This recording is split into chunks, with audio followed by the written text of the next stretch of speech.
Good morning. Today is the wonderful day for God given us. First of all, I would like thanks to the Lord for giving this beautiful new day. Today we are celebrating Christmas. Christmas is celebrated on 25th December every year all over the world as the birth of Jesus Christ.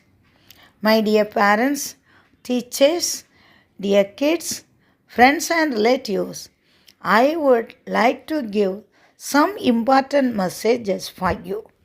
Let us celebrate birth of Jesus Christ. We should focus with peace, love, gratitude, kindness, light trumps over darkness, encouraging open hearts, joy and thanksgiving. Today is the day of blessings.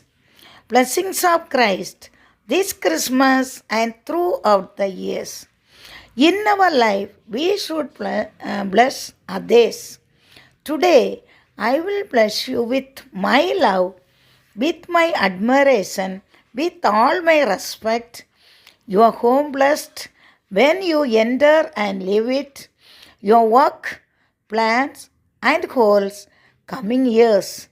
Let us pray that it will always be so. More you bless, more blessings will come to you and your family. Merry Christmas and a Happy New Year. Thank you.